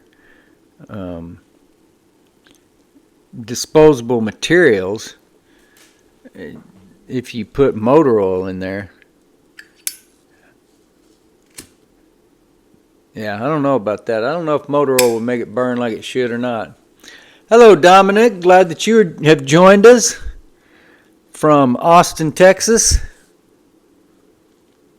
How's the weather in Austin this week? It's been rainy here in Oklahoma City. 70s, 80s. I think the high today was 72.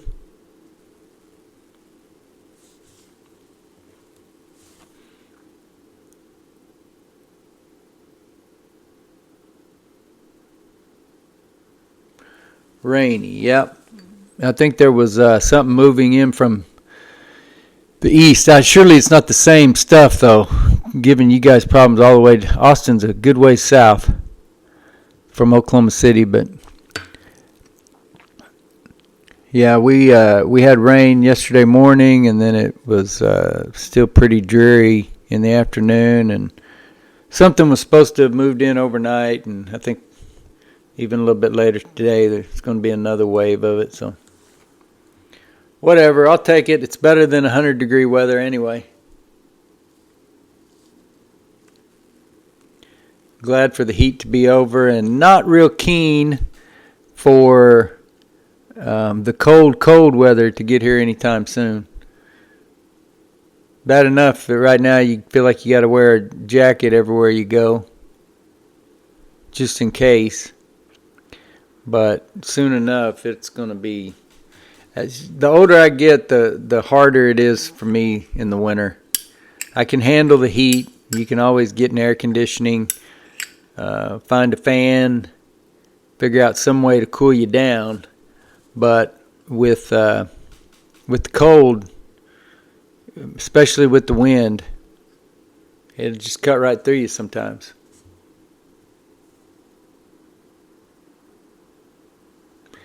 Hello, Azrael. Glad that you have joined us. We mentioned you earlier. Hope things are treating you well in Indonesia.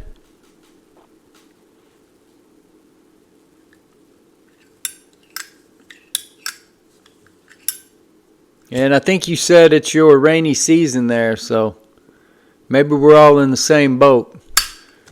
It's rainy in Oklahoma City. Dominic said it's rainy in Austin, Texas. So maybe it's rainy season all over right now.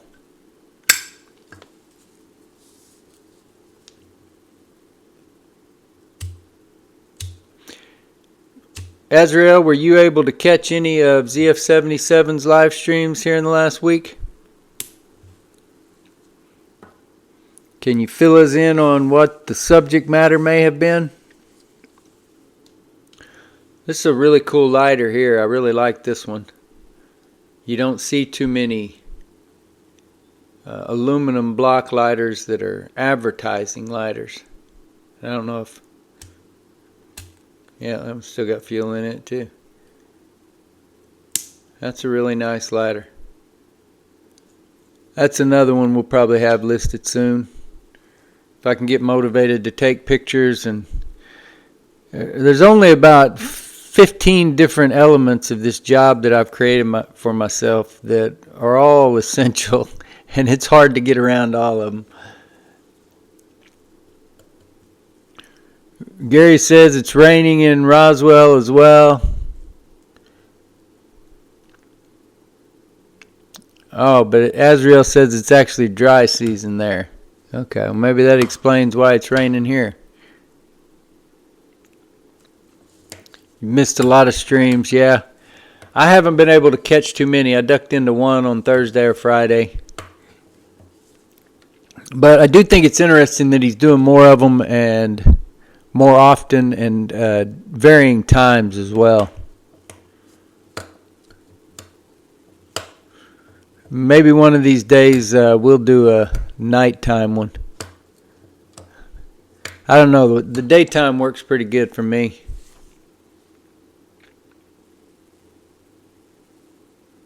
Yeah, Mark, that's about the way I've always felt. Like if I could get 5 days, that was a lot. But I'm telling you, that rubber gasket on there, it really seems to have improved fuel economy, and I haven't seen anything yet. Now I've only had it on there maybe a month or two. The rubber doesn't seem to be breaking down or anything. Somebody talked about it shrinking down, and we'll see if it looks like over time the fuel causes that rubber to degrade. But so far so good. And they were cheap too. It was just a few dollars for 5 of them.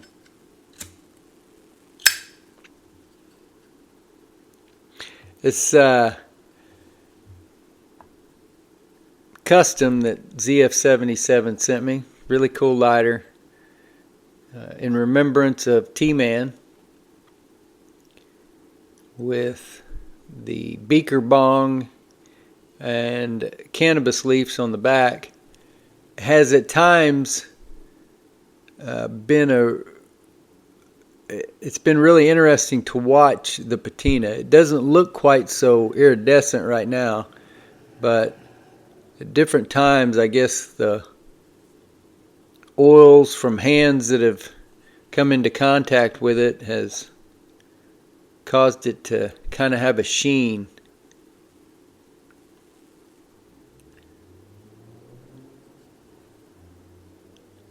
It's a really cool lighter.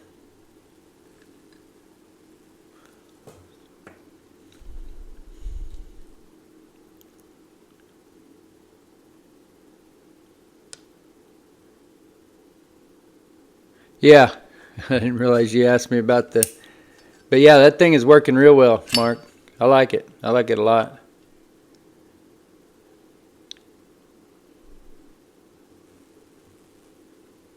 Yeah, if I was thinking I'd have put one in that stuff I sent you last week or whenever that was. I just got an email yesterday saying that Zippo had repaired my lighter and was shipping it back to me. And then I could expect it in the next couple of weeks. And it seems like last time when they sent me that notification, it didn't take the whole 2 weeks, but it did take a week or so. So I don't know that they're actually, and that's the other thing I was trying to remember. I think they sent that back by UPS maybe. Has anybody received anything back from the Zippo Repair Clinic recently and remember how it arrived? Whether it was the U.S. Postal Service or another carrier?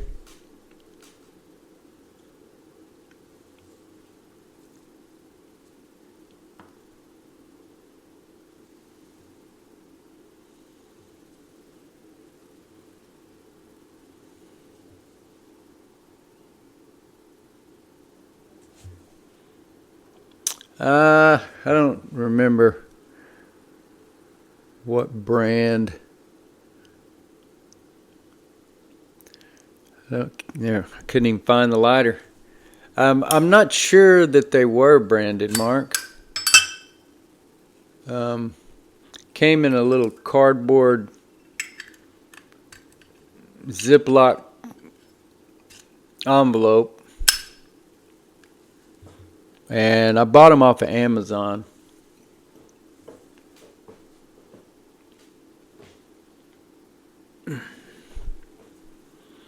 Yeah, I hadn't really thought about it. I guess I ought to do a review, write an article on the website, put up a link. Because like I said, they were really affordable. Like maybe $4 something. It may not have even been that high, but it definitely, I don't think, was over $5 for 5 of them. And I was a little worried because I remember those conversations with our friend Giovanni Abazia and him talking about, I think it was the bag trick that he said he had done, but it may have been one of these seals too. I can't remember. But whatever it was would basically allow his lighter to light, but it would quickly rope out. It was like the fuel was being choked out, like it was causing a negative vacuum or something.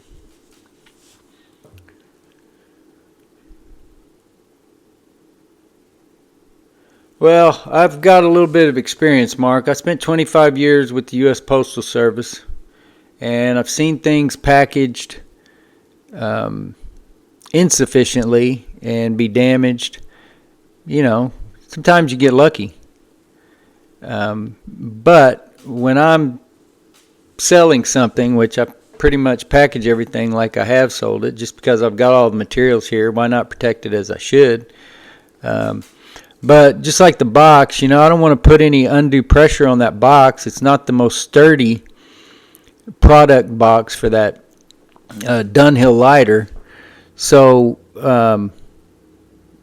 that's why I always send the box, in the same box, in the same package, but I always separate it from the lighter. I haven't sold that many box Zippos, and typically with an old Zippo, I'll do the same thing. With some of these newer ones, I might just send that in the box or tin or whatever. I think that would be more appropriate. But with a box that you really care, that you want to keep, leaving that lighter in the box and then packaging it could have allowed that lighter to shake around and cause more damage to the box. That's basically why I separate them like that. But like I said, I know that some of what I do is kind of overkill, but I want to make sure. I don't want a lighter to arrive and to have been damaged in transit. So I'm always going to be more careful than I have to be.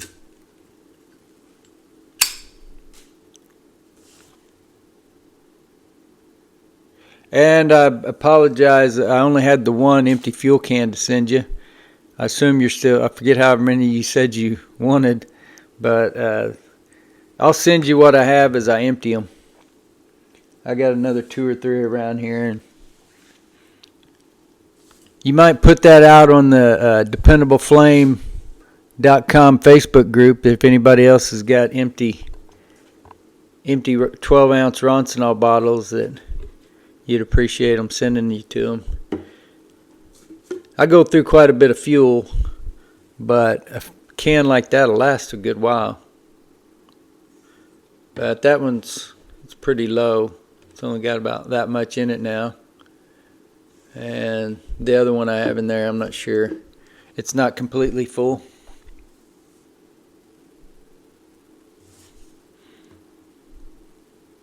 Anybody have any lighters that they're keeping a close eye on eBay or any of the other sites right now that you're trying to buy?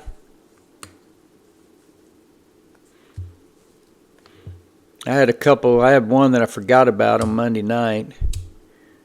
Oklahoma related Zippo that I meant to bid on and I forgot.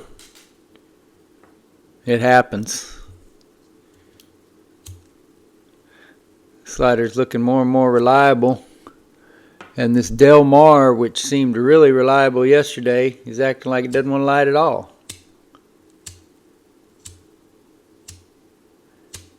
I wonder whether this Del Mar, and especially the one I'd really thought about, is this Nordad, which still doesn't seem to want to light at all. I wonder if it would benefit from a Dunhill blue flint, which I probably got a few of them still around here somewhere in a lighter, but I don't have any spares. So I either need to hunt one down to test it out in there, or order some more. So you're always looking, huh, Dominic? That's me. It's just a matter of whether I got money to buy. When I don't have money to buy, then I don't look as much because it's not as fun to look if you're not going to be able to buy them. But I love buying big groups of lighters that are going to need some work. It's going to be some projects. That's why I was so thrilled to get all these aluminum block lighters. And it's frustrating sometimes when you can't get them to work like they should or like you want them to. And that little disc wheel in this lighter is still a little bit rough. But that's part of what makes it so much fun. There's always a project. There's always something else you can experiment with. If every lighter worked perfectly, then you'd never learn anything about them. Yeah, I'm definitely, Gary, always watching way more than I can afford. But it's nice to have a little bit of money in your pocket just so that when something shows up that is just too good to pass on, that you can go ahead and pull the trigger. For the last, I don't know, probably the last year, I really hadn't had much money to buy, so it was basically just a lighter here, a lighter there. But things changed a little bit recently to where I have had a little bit of money in my pocket, so definitely looking to buy groups of lighters that, you know, either are not fully identified or need work. But it is getting harder and harder to find good deals. Used to be a lot easier to pick up lots of lighters that you can turn around and make a good profit on, but it's harder and harder. There's a lot of competition out there in those auctions.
Is Neo still with us?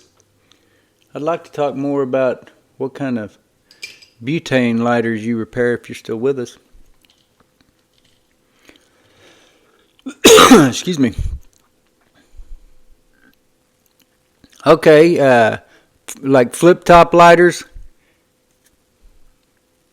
What kind of Vulcan were they, Dominic?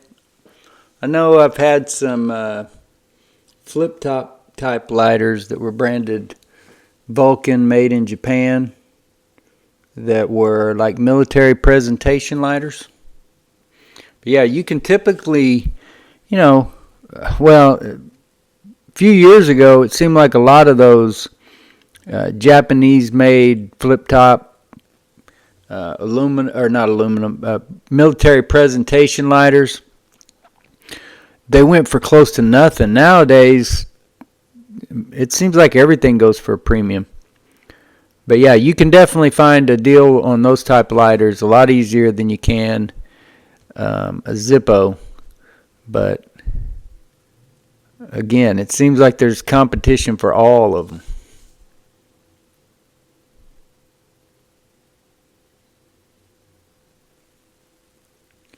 Yeah, I was the same way at first, Gary. We've, at least around here, we've kind of been conditioned, like growing up in the 80s and 90s, a lot of stuff that came from, when I say growing up in the 80s and 90s, I grew up in the 70s and 80s. I was an adult by the 90s. But in the 80s and 90s, you saw a lot of Chinese products or other things that came from Asian countries that weren't the best. They weren't the best products. They weren't the most reliable, constructed. They weren't what you would consider good craftsmanship or any artistic appeal to them. But most of those old flip-top Japanese-made petrol lighters are just as good as a Zippo. Sometimes there's overkill on the holes in the windscreen. You'll see some that have 20 holes. But whatever, maybe they're not all as smooth functioning as Zippos, but some of them, the Ideal line, Conwall, those are just a couple of brands that I can think of that are very well constructed. I've had some really nice Ideal line lighters in Conwall. The Conwall Super, they made a lot of military presentation lighters, and so yeah, nothing wrong at all with those Japanese-made military presentation lighters. Is anybody keeping track of how often this thing is striking for me now? Barlow, yep, that Barlow's another one.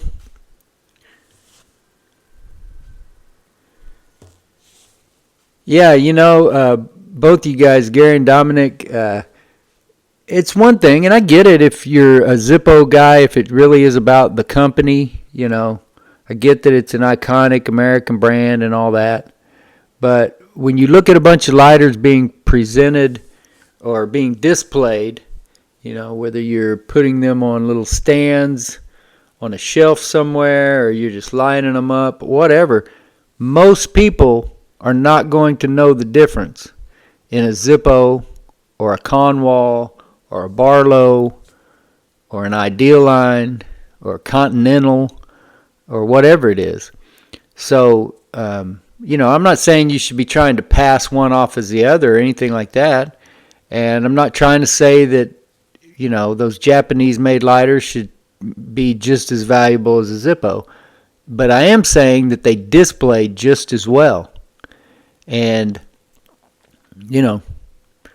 especially for the price that you have to pay for them, there's plenty of times where you can, and there are other, Park is another company, Park and Storm King, same way. A little bit more respect for Park and Storm King than the Japanese, but there's all of those lighters that you can find with advertisements for certain brands that if you're going to hold out for the Zippo, you're going to pay hundreds of dollars, where you can probably get that same or similar advertisement on a Park or on a Conwall or Continental or Barlow or Ideal line and pay a fraction of that price. And I don't know that the higher price Zippo, that its aesthetic appeal anyway justifies that price difference. Especially for most collectors who aren't even going to, a lot of them don't even care if they work. They're just putting them on a shelf. Some of them don't take the stickers off of them because they want to stick their head in the dirt and act like that means that lighter is still in perfect condition. When if it's been stored in any kind of humidity and any substantial amount of time has gone by, And there's a good chance that you've got a flint dust mess that all that sticker is doing is hiding that. So I don't know. I don't know. I'm not trying to be critical. I just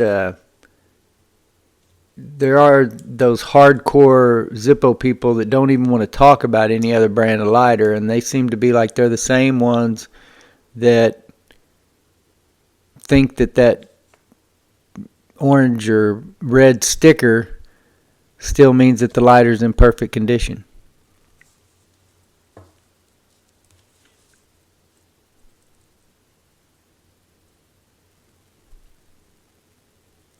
Yeah, I don't remember that. I don't remember having one marked beta.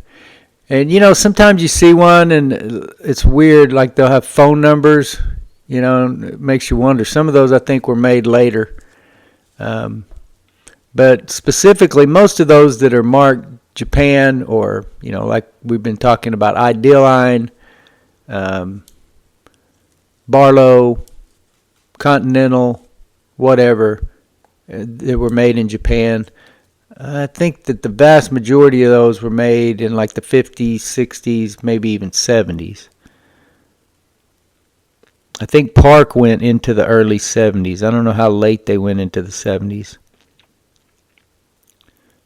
Scripto View, I think maybe went into the late 70s. I'm not sure if they may have even gone into the 80s.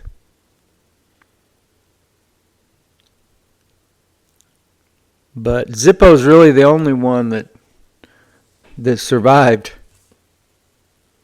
At least survived with the same product. So Zippo does have its advantages. And there that one missed on us, but then lights on the next time. Yeah, so if this will turn into a good user, this will be a great lighter. Like I said, it's got a little bit rough. It's like the stock on the back was kind of rough. I just got I don't know if that's the first notice I got. I don't know if that was the 10% or the 20%, but just let y'all know just in case. Been on for a little over 2 hours. We'll probably wrap it up here in the next 20 minutes or so. But you can see where this side of it is much more cleanly finished, and the back side is kind of pitted or even looks like it's been sandblasted or something. I don't know if that was the original condition of the material or if that's, you know, some kind of corrosion that's happened after it was manufactured. I don't know. There were two of these in that group, and the other one's rougher than this one. A little bit of roughness to the back here as well, which that kind of makes me think that's just the way the material was, because you can see that not this entire spine looks that way. It's just kind of like the back half of it. The front is a little smoother. So I don't know. I'm not an expert on metals, how aluminum corrodes or anything like that. I do like that lighter though, and I wish some of these others would turn a corner. Yeah, that's better.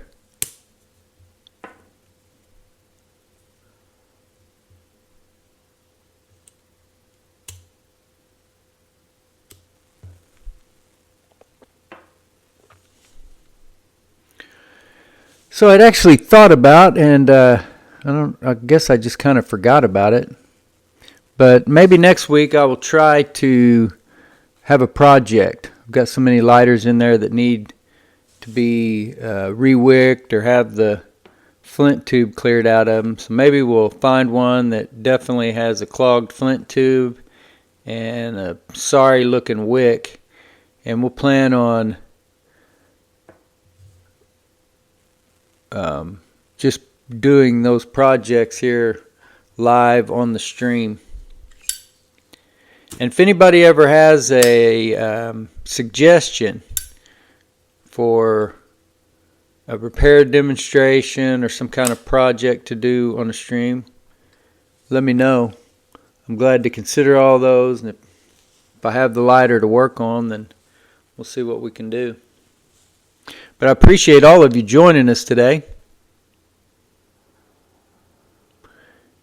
Appreciate Dom in Austin, and Gary in Roswell, and Azrael in Indonesia, and Mark, and Dylan, and Neo Lexington. Neo, if you're still listening, you really ought to consider making videos of your butane lighter repairs. We could definitely use more. We could use all the lighter content we can get on YouTube and these other places, but there is a dearth of good information about how to repair butane lighters. So I know that would be appreciated, and I would love to have the ability to share your videos to other people. Keith, Zippo Daily Fix joined us again today. Our friend from Iraq. The professor is still hard at work. Oh, Henningsen was here back at the beginning. So hopefully you will all join us again next week. NAFTA was with us for a bit from Tulsa. Hopefully you can all join in again next week. And like I said, if at any point you think of something that we can do here on the stream that would be entertaining, educational, fun, or anything like that, you can always hit me up over on the DependableFlame.com Facebook group. You can hit me up at, many of you are on the Discord. I've still been posting the link to these live streams over there. I'm not sure how many people see it. And of course, email. I think I still have my phone number up on the website if you want to text. And of course, I would always love for any of you to leave a comment over on the website. I have not been focusing on the website lately. I've done some uploading of some images. I've got a little over half of the 1954 lighter repair manual posted over there. I did get a part catalog from 1956 posted over there, but would love for you guys to comment over there on the website as well. So those are just some of the ways that you can get a hold of me. And I appreciate all of you spending some time here, having a cup of coffee with us, talking about old lighters, or in some cases new lighters,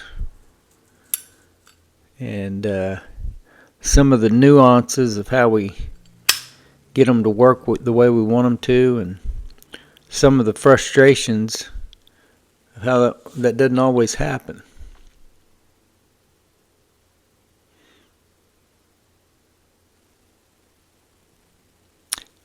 Anytime, Gary. I hope you'll show up every week.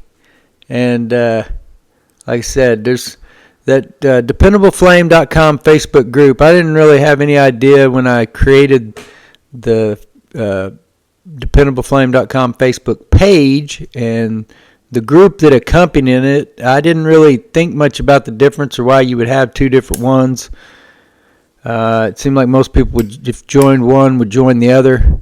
But for whatever reason, that DependableFlame.com Facebook group has really grown by leaps and bounds lately and is getting a lot more posts. Our friend O.R. Henningsen has been posting over there, show and tell pictures of his lighters on a regular basis. Dominic has posted over there. Mark, of course, has posted and been part of those conversations. So anyway, you guys, if you haven't been over there to join the Facebook group yet, just search DependableFlame.com on Facebook. There is a page. You can join that one. I post stuff there all the time as well.